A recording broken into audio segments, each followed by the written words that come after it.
The first time I saw him, I couldn't breathe. It wasn't just because the air in the charity gala was thick with perfume and champagne, or because my too tight uniform was cutting into my ribs as I balanced a tray of flutes. It was him, standing alone in a sea of wealth, watching everything but being watched by everyone.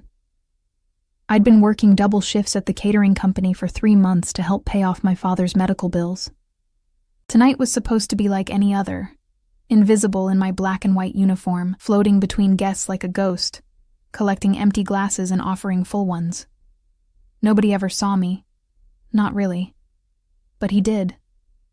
I felt his gaze before I saw him.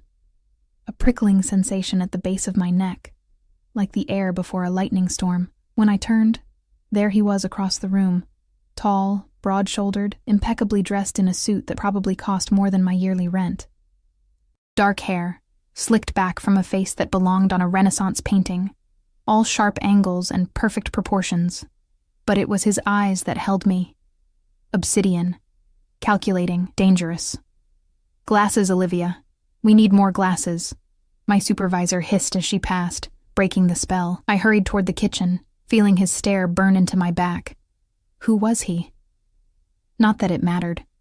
Men like him didn't exist in my world except to be served and forgotten. But as I pushed through the swinging doors into the kitchen's fluorescent chaos, I couldn't shake the feeling that something had shifted in my universe. 3 hours later, my feet were screaming in the cheap service shoes, and my lower back ached from smiling and bending and balancing. The crowd had thinned, the donations collected, the speeches given. I was clearing a table near the terrace when a woman in diamonds laughed too loudly and knocked her hand against my tray. Crystal shattered. Champagne splashed across the marble floor, and across Italian leather shoes worth more than everything I owned. "I'm so sorry," I gasped, dropping to my knees, frantically gathering glass shards with trembling fingers. "Leave it." His voice was like gravel wrapped in silk. I looked up, and there he was, the man from across the room, now towering over me. Behind him stood another man, broad and expressionless, scanning the area continuously. A bodyguard. "I'm so sorry, sir," I repeated, mortified. "Please let me—" I said, "Leave it." He extended a hand, large, strong, with a heavy gold signet ring on his pinky finger. "You're bleeding." I hadn't even noticed the cut on my palm where a glass shard had sliced me. A thin line of crimson was blooming across my skin. He pulled me to my feet with effortless strength, keeping hold of my wrist as he examined the cut. His touch sent electricity up my arm, and I couldn't tell if it was fear or something else that made my pulse race beneath his fingers. "Marco," he said without looking away from me. The bodyguard immediately produced a pristine white handkerchief. "What's your name?" "Olivia," I whispered, wondering why my name suddenly sounded different in my own ears. "Olivia," he repeated as if tasting it. "I'm Alexander Vega." He wrapped the handkerchief around my palm with surprising gentleness, his fingers brushing against my skin with deliberate slowness. I'd never seen a man like him bandage anything. Surely he had people to handle such mundane tasks. Yet here he was, tying a perfect knot over my insignificant wound. "Thank you, Mr. Vega," I managed, painfully aware of how close he stood, the subtle scent of his cologne, sandalwood and something darker I couldn't name. "Alexander," he corrected, still holding my bandaged hand. His thumb traced small circles over my wrist, just above my pulse point. "My hotel is hosting a charity dinner next week. I want you there." It wasn't a question. I blinked in confusion. I don't work for the hotel, sir. I'm just with the catering service." A slight smile curved his lips, not quite reaching his eyes. "I'm not asking you to work it, Olivia. I'm inviting you to attend it." My supervisor appeared at my elbow, her face a mask of professional deference that couldn't quite hide her shock. "Mr. Vega, sir. I apologize for the disturbance." "No disturbance." His eyes never left mine. "I was just telling Olivia about our event next Friday. The Renaissance Hotel, 8 o'clock. A car will pick you up." I started to protest. "Your address?" He finally released my hand to pull out his phone. Something in his expectant stare made me recite my apartment address automatically, despite every warning bell ringing in my head. Who accepts invitations from strange men, especially ones who commanded rather than asked? Perfect. He slipped his phone away. Until Friday, Olivia. With a final look that seemed to pierce right through me, he turned and walked away, the bodyguard falling into step behind him. The crowd parted for them unconsciously, like prey animals sensing a predator. "Do you have any idea who that was?" my supervisor whispered, gripping my arm. I shook my head. "Alexander Vega, CEO of Vega Enterprises. He owns half the real estate in this city, including the Renaissance." Her eyes narrowed. "What did you do to catch his attention?" "Nothing," I said, still staring after his retreating form. "I spilled champagne on his shoes." She snorted. "Well, whatever you did, be careful. Men like that aren't used to hearing the word no." I nodded absently, already knowing I should decline, should stay away. Men who looked like him, who moved like him, who commanded rooms with silent authority. They were dangerous in ways I couldn't afford. Yet I couldn't stop staring at the elegant handkerchief wrapped around my palm. The delicate AV monogrammed in one corner, now stained with my blood. Friday arrived with rain that turned the city into a watercolor painting, all blurred edges and muted colors. I'd spent the week convincing myself I wouldn't go, that it was ridiculous to even consider it. I had another catering shift anyway, money I desperately needed. But when I called in sick, my voice sounded foreign to my own ears.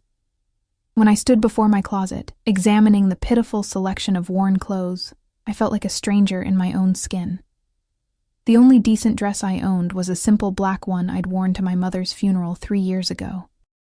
I paired it with the single piece of jewelry she'd left me, a delicate silver necklace with a tiny pearl pendant.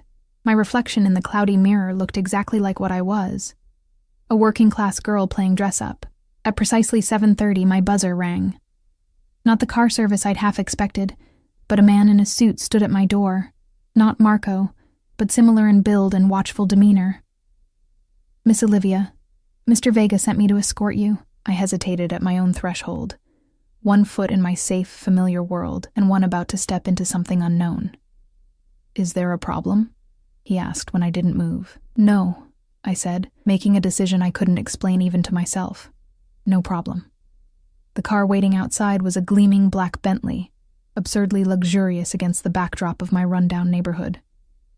Inside, the leather seats were butter soft, and the privacy partition was raised.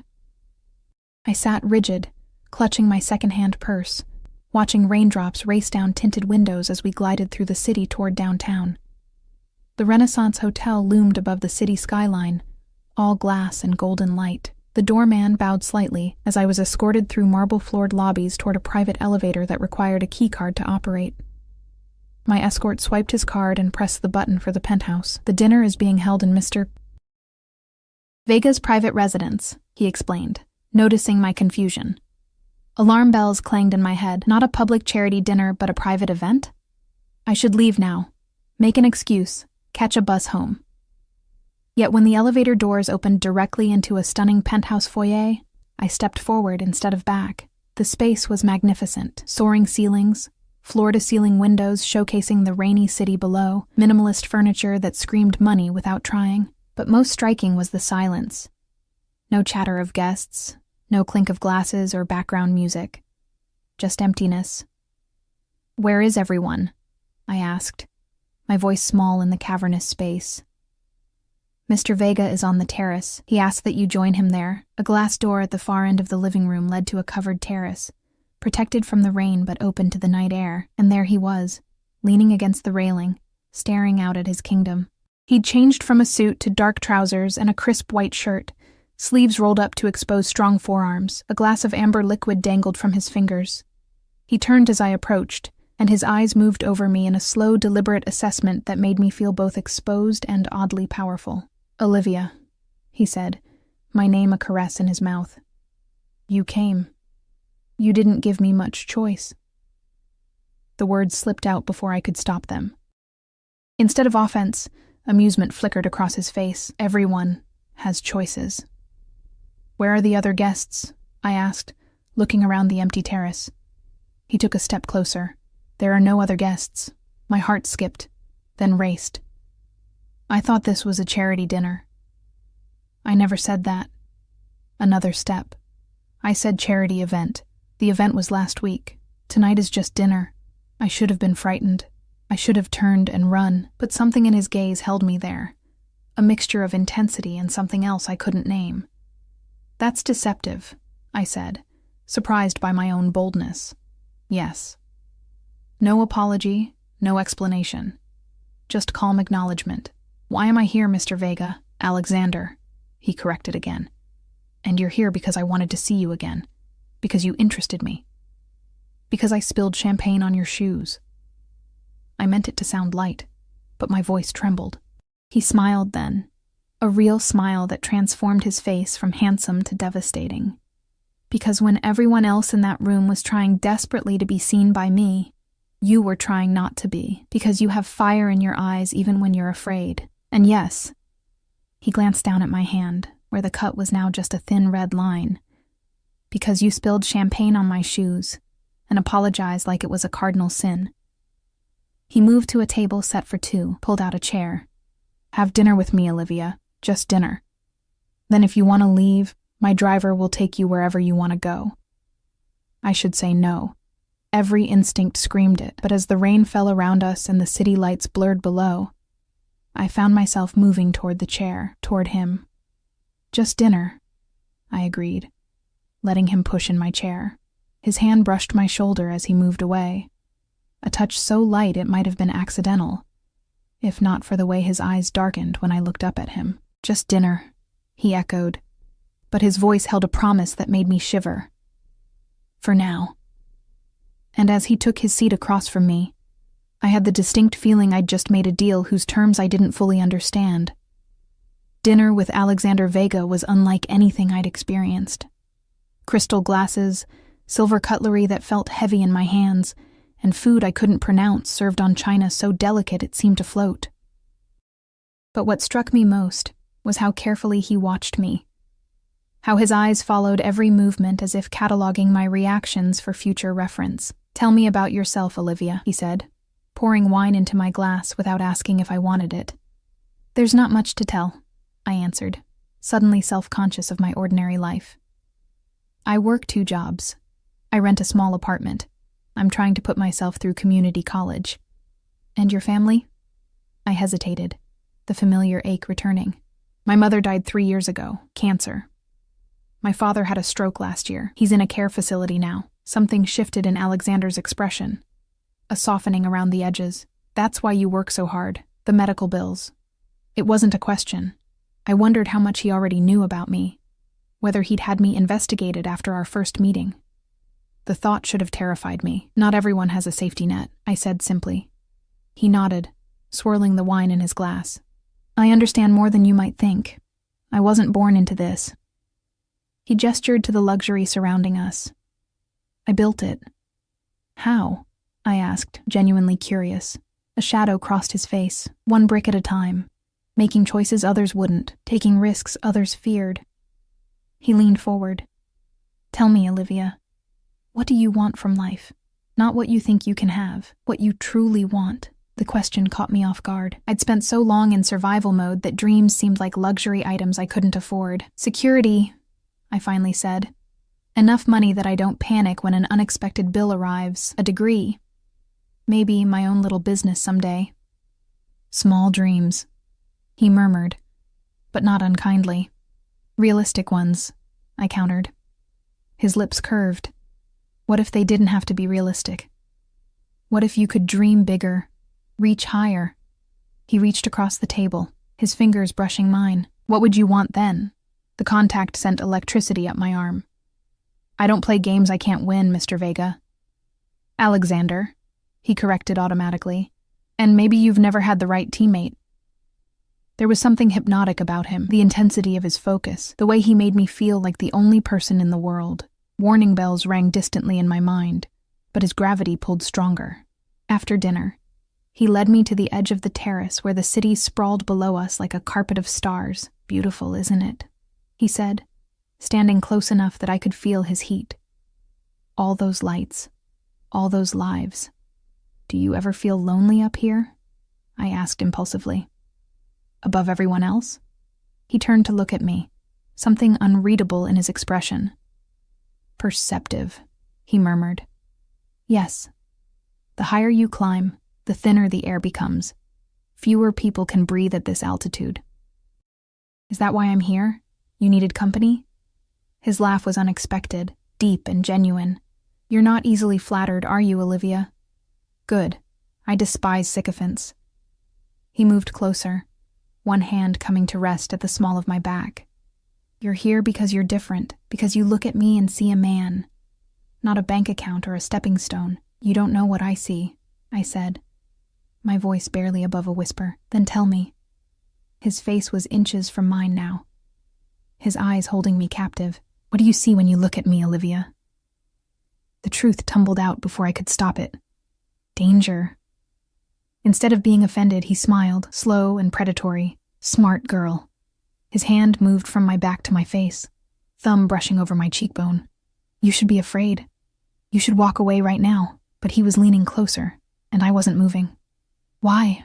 I breathed. Because you shouldn't flirt with dangerous men, he whispered, lips a breath away from mine. And I am very, very dangerous. His kiss was gentle at first. A question.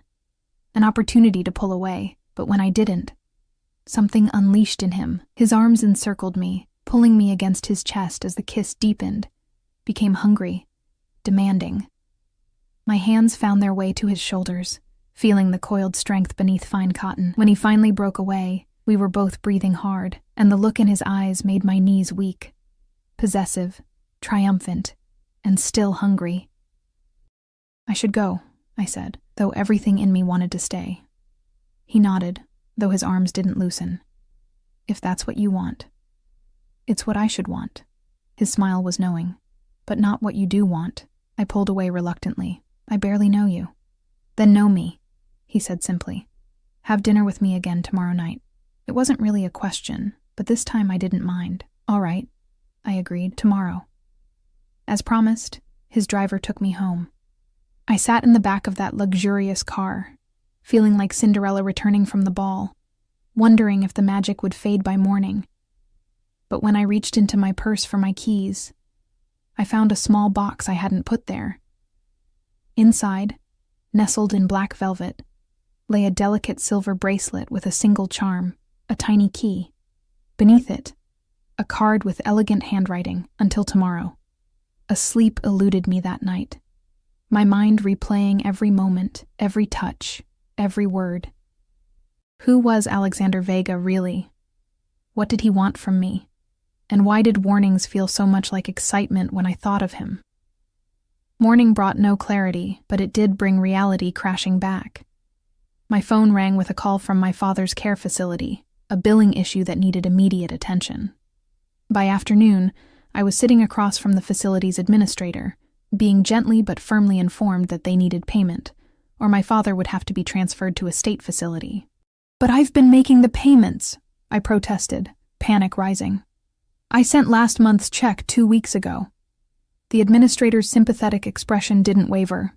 I'm sorry, Ms. Bennett, but we have no record of receiving it, and you're already behind from the previous quarter. My throat tightened. The state facilities were overcrowded, understaffed. My father needed consistent care, familiar faces. The move could devastate his already fragile condition. How much? I asked, my voice small. The number she quoted made my stomach drop. Even working both jobs, it would take months to come up with that kind of money. I need some time, I said weakly. I can give you 2 weeks, she replied. But after that, we'll have to begin transfer procedures. I walked out into the sunshine, feeling numb. 2 weeks to come up with impossible money. I could try for another loan, but I was already drowning in debt. Maybe I could pick up a third job, though I was barely sleeping as it was. Lost in desperate calculations, I didn't notice the black car until it pulled alongside me. The window rolled down to reveal Marco, Alexander's bodyguard. Miss Bennett, he nodded. Mr. Vega sent me to collect you. I frowned. Our dinner isn't until tonight. Mr. Vega thought you might appreciate a ride home. He saw you enter the care facility from his office. Marco gestured to a sleek skyscraper across the street. its upper floors gleaming in the afternoon sun. The coincidence, or was it surveillance, should have disturbed me. Instead, I felt a strange relief at not having to face my problems alone for a few more minutes. I slid into the back seat, expecting emptiness, but found Alexander himself waiting. He took one look at my face and frowned. What's wrong? I shouldn't tell him. It wasn't his problem, and I'd known him for all of one day. But something in his steady gaze broke my resolve. My father's care facility, I said, the words spilling out. They're saying they'll transfer him to a state facility if I don't pay the outstanding balance in 2 weeks. How much? He asked, echoing my earlier question. I named the sum, then added quickly, I'll figure it out. I always do. Alexander's expression remained neutral, but I saw something harden in his eyes. He pulled out his phone, typing rapidly. What are you doing? I asked. Solving the problem. He looked up. Give me the name of the facility. No, I said, surprising both of us. I appreciate it, but no, I can't accept that kind of money from someone I barely know. Can't. Or won't. His voice was soft but held an edge. Both, I said firmly. This is my responsibility. He studied me for a long moment, then tucked his phone away. I respect your independence, Olivia. It's admirable. Foolish, but admirable. It's not foolish to stand on my own feet. It is when you're drowning and refuse a lifeline. He leaned closer. But we'll find another way. We? His smile was enigmatic. I protect what's mine. The possessiveness in his voice should have sent me running.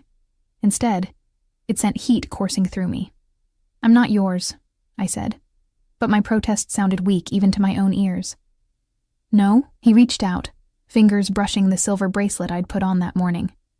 Yet here you are, wearing my gift, in my car, having accepted my invitation for tonight.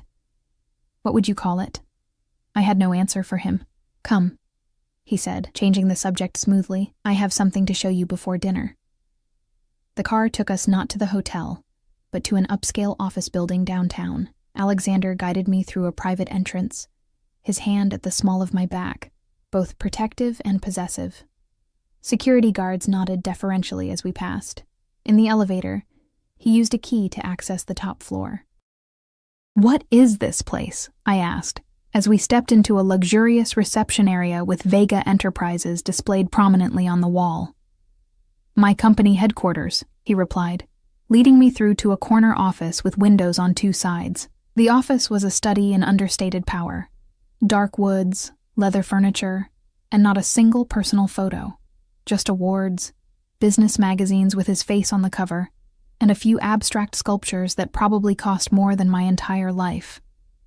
Impressive, I said, taking it all in. What exactly does Vega Enterprises do? Property development, primarily, he answered, watching me explore. Hotels, luxury condominiums, commercial real estate. I acquire properties, renovate them, make them profitable. I trailed my fingers over his desk. And is that all? His eyebrow raised. What do you mean? There are rumors, I said carefully, about how you acquired some of those properties, about connections you might have. Alexander's expression didn't change, but something in his posture shifted, became more alert, more predatory. Do you believe everything you hear, Olivia? No, I said honestly. That's why I'm asking you directly. He moved closer, backing me against the desk until I could feel its edge pressing into my thighs. Brave girl, he murmured, bracing his hands on either side of me, caging me in. Business is complex. Sometimes opportunities arise through unconventional channels. Sometimes pressure must be applied to achieve desirable outcomes. That sounds like a carefully worded non-answer, I said, heart racing at his proximity. His laugh was low and appreciative. It is. He leaned closer, lips brushing my ear. Would the truth scare you away, I wonder? Try me, I challenged, though fear and something darker, more thrilling, coursed through me. His eyes held mine, searching. Then he straightened, stepping back slightly. Another time, he said. When you trust me more. How do you know I'll ever trust you? His smile was confident. Because I always get what I want, Olivia. And I want your trust, your loyalty.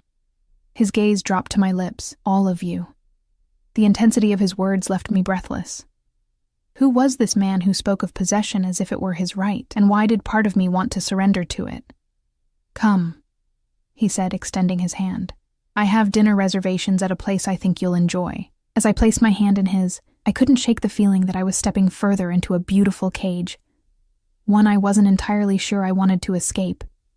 The restaurant wasn't what I expected. Instead of another display of opulence, Alexander took me to a small Italian place tucked away on a side street. Family-owned, warm, with checkered tablecloths and wine bottles repurposed as candle holders. The owner greeted Alexander like an old friend, embracing him and speaking rapid Italian that made Alexander smile. You speak Italian? I asked as we were led to a corner table, private without being isolated. My mother was Italian, he answered, pulling out my chair. She taught me before she died. It was the first personal detail he'd offered freely, and I found myself hungry for more. When did she pass away? A shadow crossed his face. When I was 12. My father raised me after that. His tone suggested this wasn't a pleasant memory. Were you close to him? We had a complicated relationship. Alexander unfolded his napkin with precise movements. He taught me many things, though not always kindly. When he died 5 years ago, I inherited his business. Vega Enterprises? Something flickered in his eyes, among other ventures. Before I could press further, the owner returned with a bottle of wine, pouring without asking if we wanted it. No menus appeared.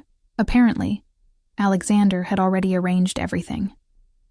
Antonio's family has owned this restaurant for 3 generations, Alexander explained. His father gave mine his first job when we arrived in this country.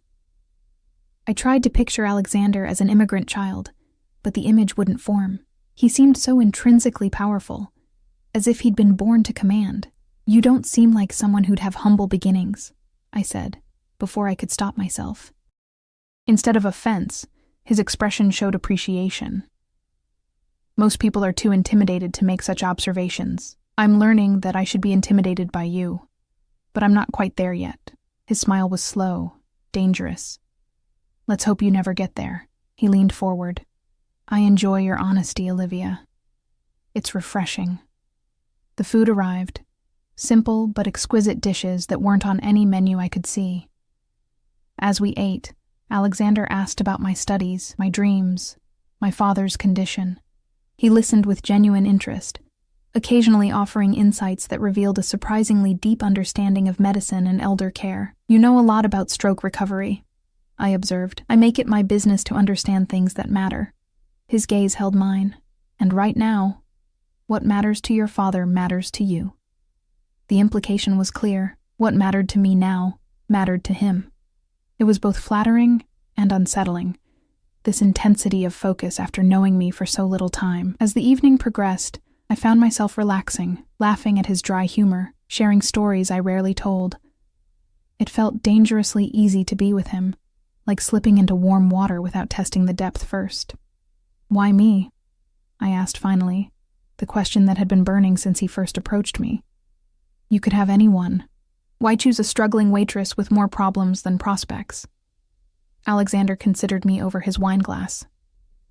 Do you know what I see when I look at you, Olivia? I shook my head. I see loyalty, the way you sacrifice for your father.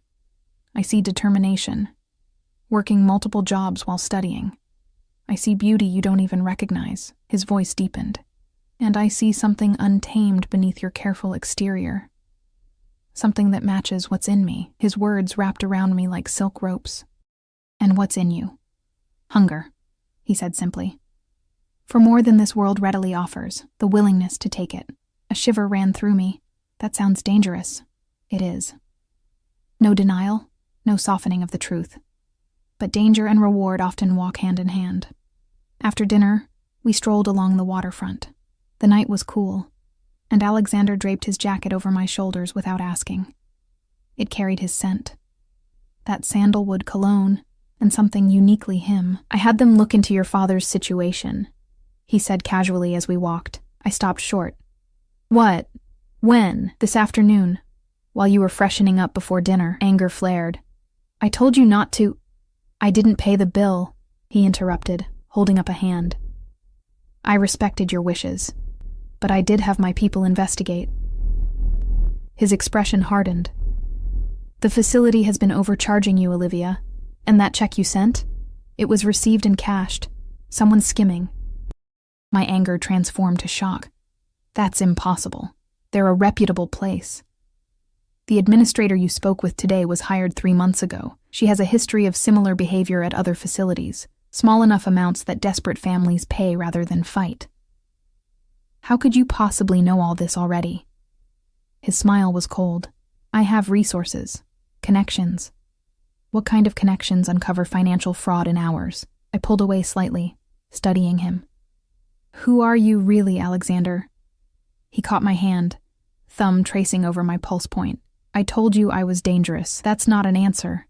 It's the only one you need right now. His eyes held mine, challenging. The question is whether you trust me to handle this for you. No money from me, just my intervention.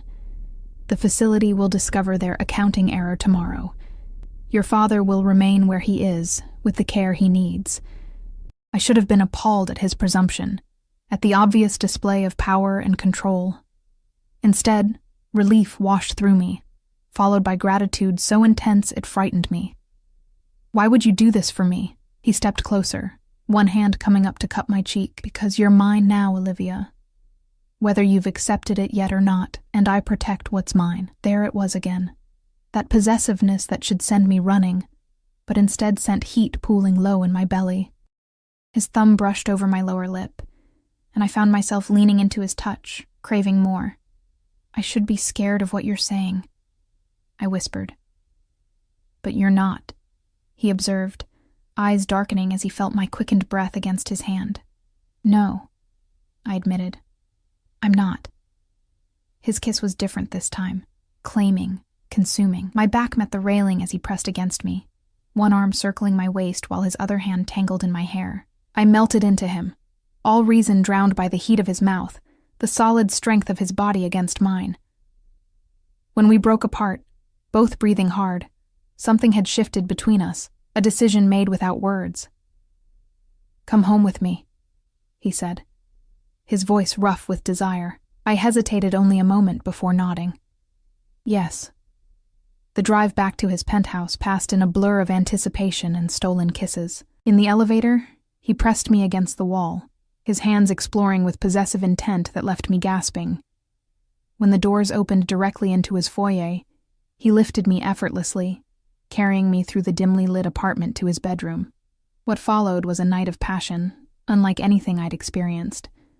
Alexander was both tender and demanding, attentive to every response, learning my body as if memorizing territory he intended to claim permanently. Afterward, as I lay in his arms, watching city lights through floor-to-ceiling windows, reality began to seep back in. What happens now? I asked, tracing patterns on his chest. Now you're mine, he answered simply, pressing a kiss to my forehead, and everything changes.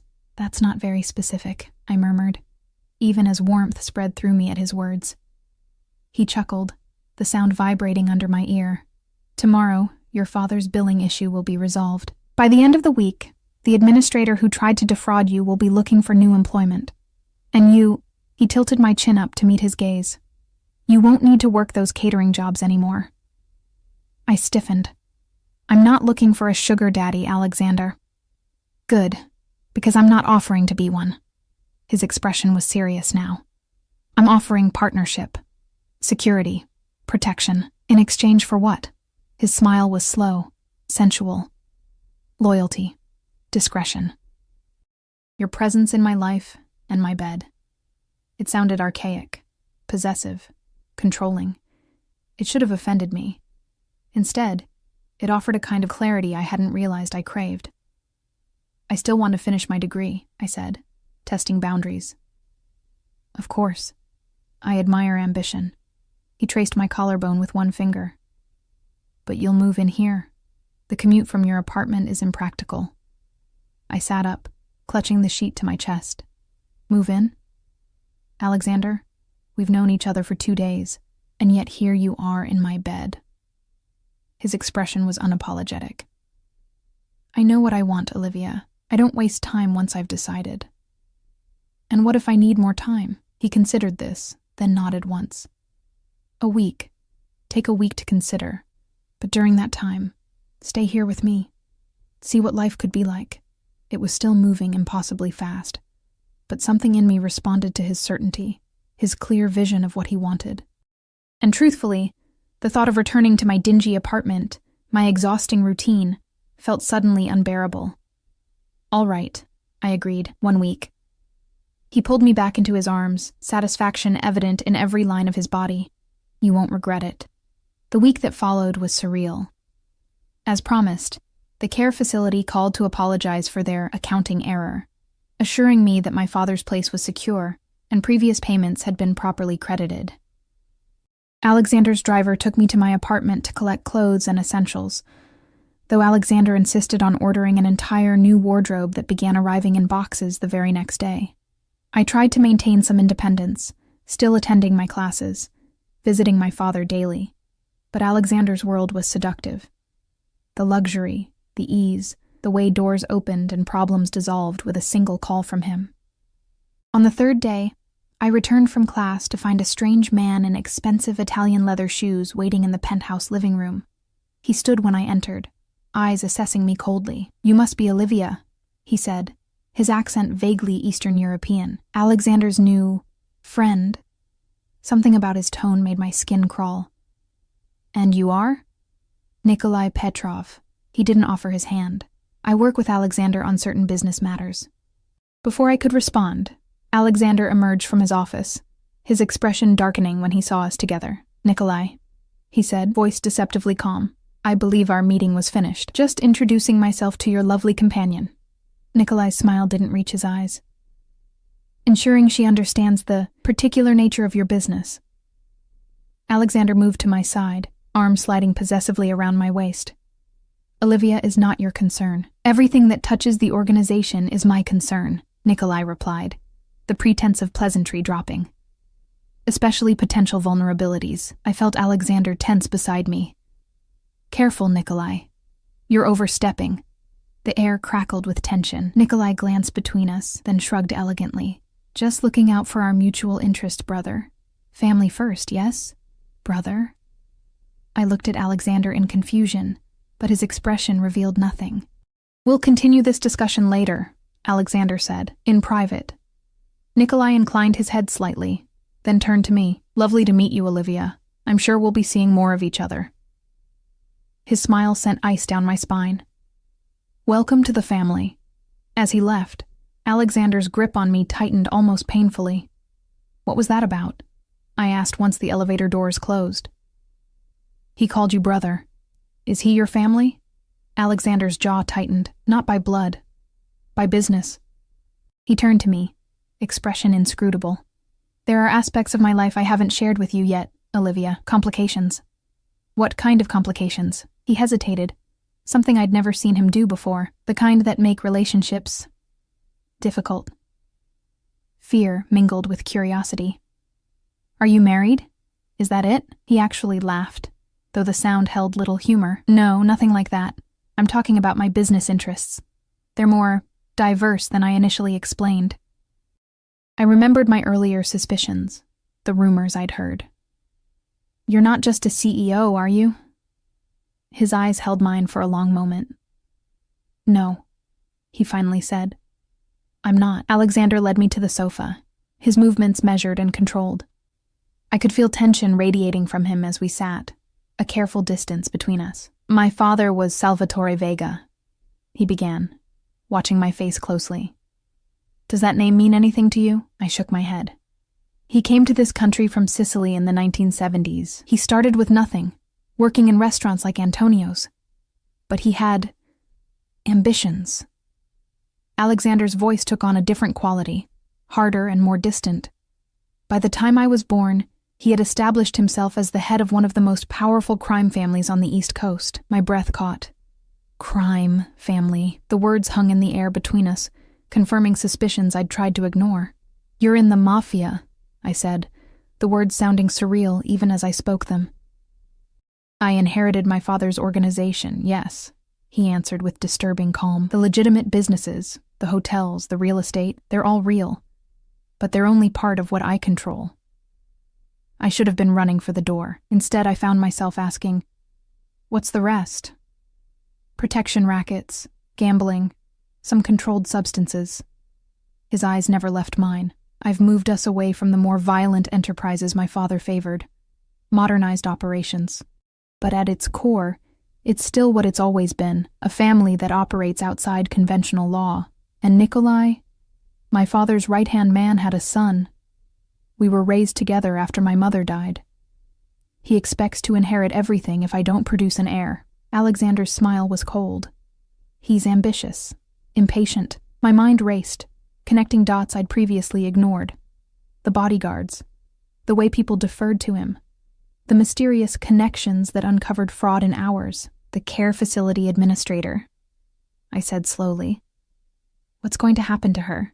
Nothing permanent, Alexander assured me too quickly. She'll be encouraged to resign, find employment far from here. The casual way he spoke of manipulating someone's life sent a chill through me. Have you hurt people, Alexander? He considered the question carefully. I've done what was necessary to protect what's mine. Sometimes that has required decisive action, a diplomatic answer that told me everything I needed to know. Why are you telling me this now? I asked, voice barely above a whisper. Because Nikolai is right about one thing. You need to understand what you're getting into. Alexander moved closer, taking my hands in his. I want you, Olivia. Not just for now, but permanently. But I won't trap you in a life you don't choose with full knowledge. The gesture was oddly honorable for a man who'd just confessed to leading a criminal organization. I pulled my hands away, standing to put distance between us. You're a criminal, I said, the reality finally settling in. Everything you have, this penthouse, the cars, the power, it's all built on illegal activities. Some illegal, some legal, he corrected, remaining seated. The lines blur when you have enough influence. That doesn't make it right. No, he agreed surprisingly. But it makes it real. This is who I am, Olivia, the man who kissed you, who held you last night, and the man who leads an organization that operates in shadows. I wrapped my arms around myself, trying to think clearly. Everything in me said to leave now, to run back to my safe, struggling life. But another part, a part I barely recognized, was drawn to his raw honesty, to the power he wielded so effortlessly. If I stay, I said slowly. What would that mean? For me? For us? Hope flickered in his eyes. It would mean security, real security. Not just financial, but physical. No one would dare touch what belongs to Alexander Vega. He stood, approaching me cautiously like I was a wild animal that might bolt. It would mean luxury, yes, but also purpose. You could finish your degree, start that business you dreamed of. I would give you everything, in exchange for being yours. I echoed his earlier words. Yes. No pretense, no sugarcoating. My companion. Eventually, perhaps more. Your wife? I couldn't keep the surprise from my voice. His smile was grim. In our world, family matters, bloodlines matter, an heir matters. The casual mention of children, our children, stole my breath. This is insane. We barely know each other. I know everything I need to know about you. He was closer now, his scent enveloping me. Your loyalty, your strength, your fire. You don't know if I can live with what you do, with what you are. He touched my face gently. That's for you to decide, now that you know. I should have pulled away, should have gathered my meager belongings and left. Instead, I found myself leaning into his touch, craving the certainty he offered in a world that had given me nothing but struggle. I need time, I whispered. To think. Of course. He pressed a kiss to my forehead. Take all the time you need. I'll have Marco drive you home. Home. My dingy apartment suddenly seemed like a distant memory rather than the place I'd lived for years. I'll stay tonight, I decided, and think about everything. Tomorrow I'll give you my answer. Relief washed over his features. Thank you. He pulled me into his arms, and despite everything, I felt safe there. Whatever you decide, know that these days with you have been extraordinary. That night, we didn't make love. Instead, Alexander held me as I stared at the ceiling, my mind turning over impossible choices. By morning, exhaustion had claimed me, and I woke to an empty bed and a note on the pillow. Business meeting. Back this afternoon. Whatever you decide, the car is yours to use. Beside the note lay a small box containing a key fob with the Bentley's logo. I spent the morning in a daze, wandering the penthouse, trying to imagine a life here, a life with him. A life connected, however peripherally, to criminal enterprises. Could I justify it? Could I live with myself? Around noon, I used the key fob to have the driver take me to visit my father. The facility staff were almost comically deferential now, the administrator nowhere to be seen. My father seemed better today, more alert. Even remembering my name, a good day in the unpredictable journey of stroke recovery. "Who's that?" he asked when Marco appeared at the door, indicating it was time to leave. "Just a friend, Dad," I said, kissing his forehead. His eyes, cloudy but still perceptive, studied me. Different clothes. Nice clothes. He reached out, touching the silk blouse I hadn't been able to afford a week ago. Someone taking care of my girl? The simple question brought tears to my eyes. For so long, I'd been the one taking care of everyone else. "Maybe, Dad," I whispered. "Maybe." On the drive back, I made a decision. I would tell Alexander I needed more time, weeks, not days, to consider a future with him. I would move back to my apartment but continue seeing him, testing whether this intense connection could survive outside the bubble of his luxurious world. But when the elevator doors opened onto the penthouse, all plans evaporated at the sight before me. Alexander stood in the center of the living room, blood splattered across his white shirt, a cut above his eye still oozing. 3 of his men moved around the space, one speaking urgently into a phone, another securing the terrace doors, a third checking what looked disturbingly like a weapon. Alexander's eyes met mine, and for a brief moment, I saw something like regret flash across his features before the mask of control returned. "Olivia," he said, moving toward me. "You're back earlier than I expected." I backed away, eyes fixed on the blood. "What happened?" "Business," he said simply. "A disagreement that became physical. Is that your blood?" My voice sounded strange to my own ears. "Some of it." "And the rest?" His expression hardened. The man who thought he could threaten what's mine. Fear and revulsion washed through me. This was the reality of his world. Not just power and luxury, but violence and blood. "I can't do this," I said, the words tumbling out. "This isn't who I am, Alexander. I can't be part of this." Something dangerous flickered in his eyes. "You're upset.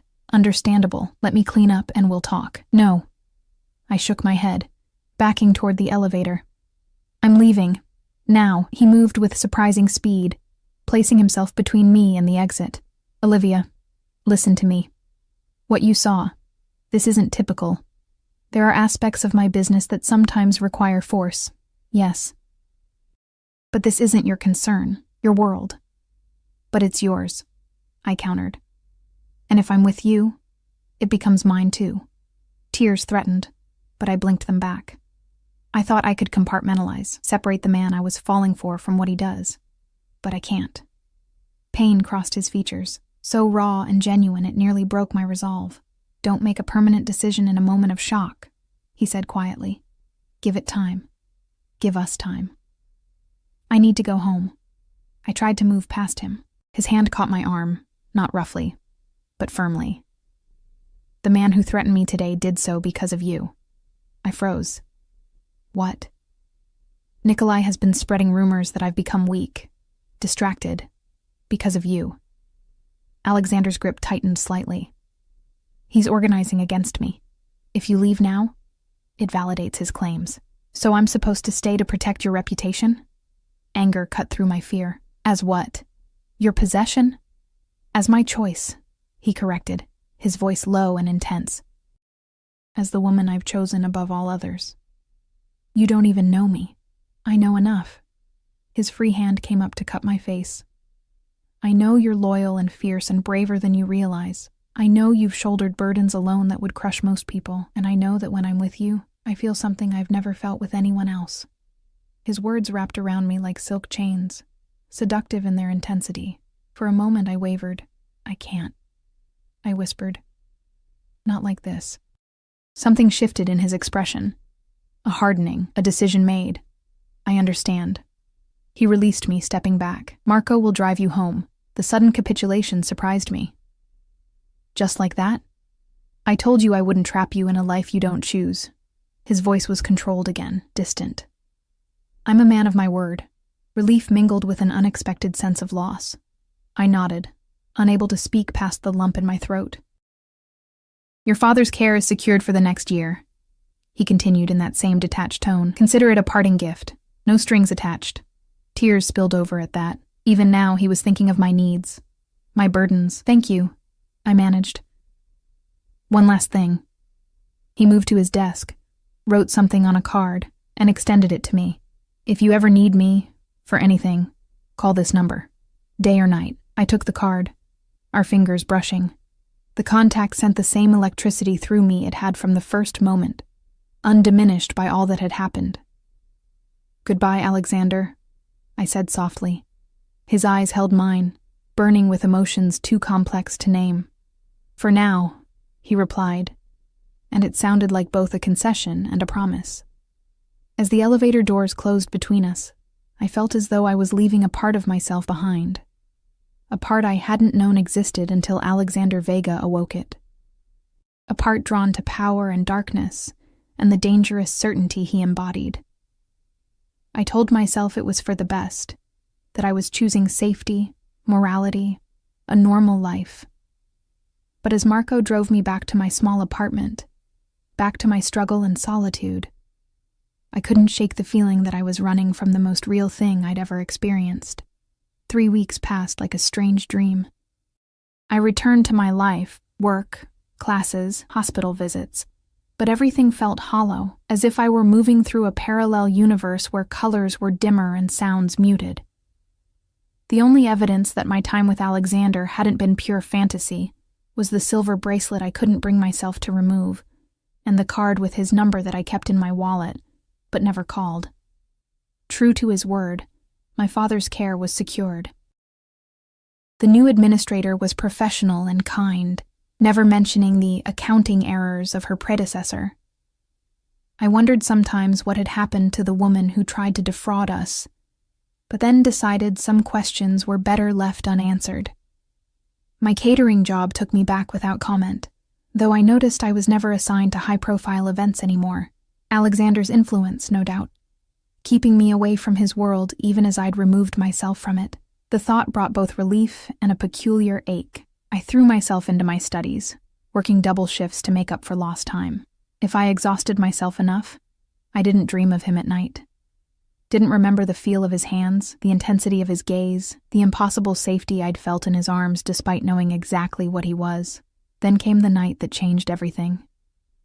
I was closing up the small cafe where I worked morning shifts, alone after my coworker called in sick. The street was quiet, streetlights casting long shadows as I locked the door. I sensed them before I saw them. 3 men emerging from the darkness, spreading out to cut off any escape route. "Olivia Bennett?" The one in the center spoke, his accent similar to Nikolai's. "We have a message for Alexander Vega." Fear froze me in place as I realized what was happening. "I don't have anything to do with Alexander Vega anymore." The man smiled coldly. "That's not what our information suggests. He's been having you watched, still cares what happens to his little pet." He stepped closer. "Which makes you useful." I backed away, fumbling for my phone. "I'll call the police." They laughed, the sound chilling in the empty street. "By all means. If they arrive quickly, perhaps they'll find your body before it gets too cold." My back hit the wall of the building.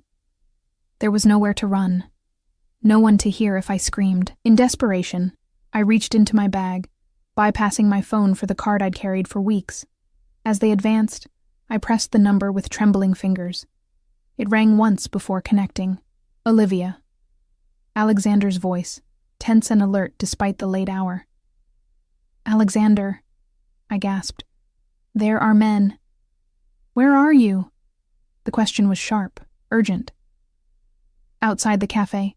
3 men. They said, 'Don't move, don't engage.'" His voice was deadly calm now. "Help is 4 minutes away. Keep the line open." The men had stopped advancing, uncertainty crossing their faces as they realized who I was calling. "You think he'll get here in time?" The leader sneered, but I could see doubt in his eyes. "Nikolai said you were his weakness. Let's find out if he's right." He lunged forward, grabbing for me. I screamed, dropping the phone as I fought against his grip. The sound of tires screeching cut through the night, headlights flooding the street as a black SUV careened around the corner. Everything happened so quickly after that. Men poured from the vehicle, Alexander's men, moving with military precision. The 3 attackers didn't even have time to draw weapons before they were subdued, forced to their knees on the pavement, and then Alexander himself emerged from the SUV, his face a mask of cold fury that transformed his handsome features into something almost inhuman. He strode directly to me, ignoring the captives, his hands running over my arms, my face. "Are you hurt?" His voice was rough with emotion. I shook my head, still trembling with fear and adrenaline. "No. They didn't have time."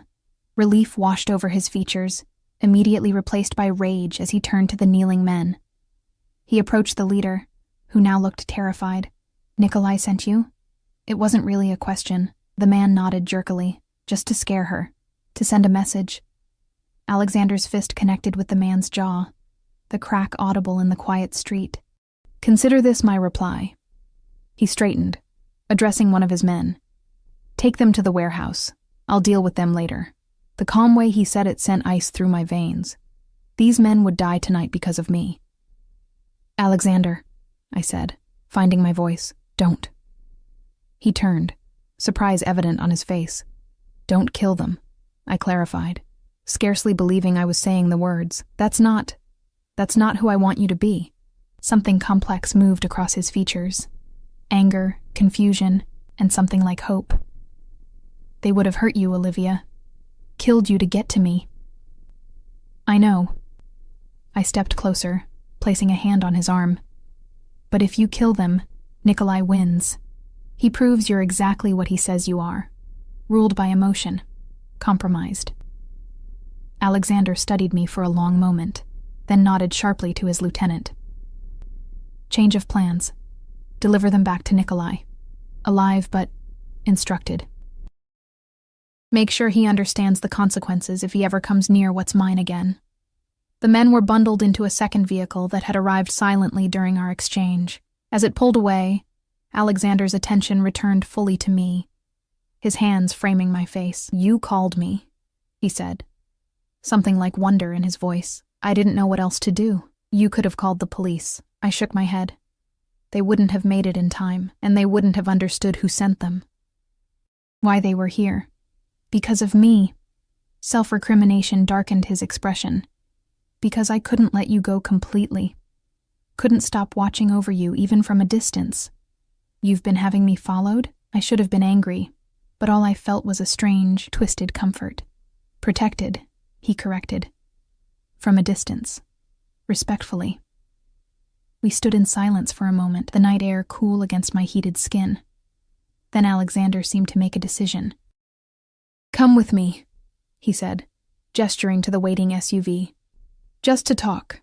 I'll have you brought home afterward if that's what you want." I hesitated only briefly before nodding. After what had just happened, my apartment no longer felt safe. Nothing felt safe except the man standing before me. The dangerous man who commanded violence with a gesture, but stopped it at my request. The ride to his penthouse passed in silence, his hand holding mine as if afraid I might disappear. When we arrived, everything was exactly as I remembered.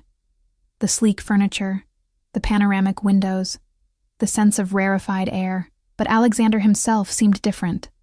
Less controlled, more vulnerable than I'd ever seen him. "What happened tonight changes things," he said once we were seated in his living room, drinks untouched between us. "Nikolai has crossed a line. There will be consequences." "A war?" I asked. the word strange on my tongue. A correction, he replied grimly, but that's not what I want to discuss right now. He leaned forward, eyes intense. These weeks without you have been enlightening. How so? I've built my life on control, Olivia. Control of my organization, my emotions, my environment. And then you walked into it, and suddenly control seemed insufficient. He ran a hand through his hair, the gesture surprisingly human. I missed you. Not as a possession or a symbol, but as the woman who challenges me, who sees me clearly and still doesn't flinch. My heart beat faster. I left because I saw too clearly. You left because I showed you the darkest parts first, because I was arrogant enough to believe you could accept everything at once. He reached for my hands. I don't regret being honest with you, but I regret not giving you time to know all sides of me before confronting the worst. And what are the other sides? I asked softly. The man who reads poetry in Italian before sleep, who visits his mother's grave every month with white lilies, who's built children's hospitals with money earned legally, specifically to atone for the other things I've done. His grip tightened. The man who hasn't slept properly since you walked out of his life. His raw honesty disarmed me. Alexander, I'm not asking you to decide anything tonight, he interrupted. What happened was traumatic. You need time. But I am asking for another chance, a slower chance, to show you who I am beyond the blood and power. And your business? I couldn't help asking. The illegal parts? He considered this seriously. I've been transitioning operations toward legitimate enterprises for years. It could be accelerated. Some aspects eliminated entirely. He met my gaze directly. I can't promise to become something I'm not overnight, but I can promise to try to become someone worthy of you. The offer hung between us, not just his heart, but a willingness to change the very foundations of his life, for me. I don't know if it's possible, I said honestly, to separate the man from what he does. It isn't, he agreed surprisingly. But people evolve, Olivia. Organizations transform. I've done it before. When I took over from my father, I eliminated the more violent aspects of our operations, human trafficking, drugs. Those were his methods, not mine. He leaned closer. Give me the chance to evolve again, with you as my compass. It was dangerously tempting, not just the luxury and security he offered, but the raw devotion, the sense that this powerful, dangerous man would reshape his world for me. I need time, I said finally. Real time. Not days, but months. He nodded, relief evident. It wasn't a rejection. However long you need. And space, I continued. I can't live here while I decide. I need to stand on my own feet, make my own way. Your safety can be assured without smothering me. I finished firmly. I'm not naive anymore, Alexander. I understand the risks, but I won't live in a cage, even a gilded one. He considered this, clearly struggling with the concession. A compromise, then. Your own apartment, but in a building I own. Security in the lobby, but no visible guards following you. You live your life, make your own decisions, and we date. Like normal people. The idea of Alexander Vega doing anything like normal people almost made me smile. And your business? We'll continue its transition to legitimate enterprises. You'll see the progress yourself. His eyes held mine. I meant what I said, Olivia. You make me want to be better. A better man. A better leader. Perhaps even a better husband and father someday. The casual mention of our potential future sent warmth spreading through me despite my reservations. I found myself nodding. All right. We try. Slowly. His smile transformed his face, boyish relief replacing the hardened crime boss. He reached for me, and I went willingly into his arms, feeling that same impossible sense of homecoming I'd been missing for weeks. I have one condition, I murmured against his chest. Anything. No more blood on your shirts, at least not where I can see it. His laugh vibrated through me. I'll do my best. He pulled back to look into my eyes, suddenly serious again. Thank you for calling me tonight, for trusting me with your life. Thank you for coming, I replied simply, for being exactly who I needed you to be. We stayed like that, holding each other as the city glittered below us. I had no illusions that the path forward would be simple or without compromise. Alexander Vega was still a dangerous man with a dangerous empire, but he was also a man willing to change, to evolve, to become something new for love. And I was a woman strong enough to guide that evolution while maintaining my own principles, strong enough to love the complexity of him, the darkness and the light.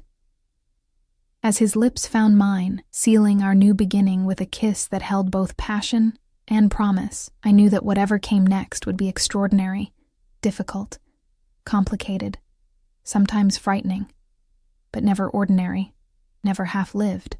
"You shouldn't flirt with dangerous men," he whispered against my lips, echoing his words from that first night. I smiled, tangling my fingers in his hair. "Too late for that warning, don't you think?" His answering smile was both tender and predatory. "Much too late. You're already mine." And as I surrendered to his kiss, I realized a fundamental truth. He was also mine.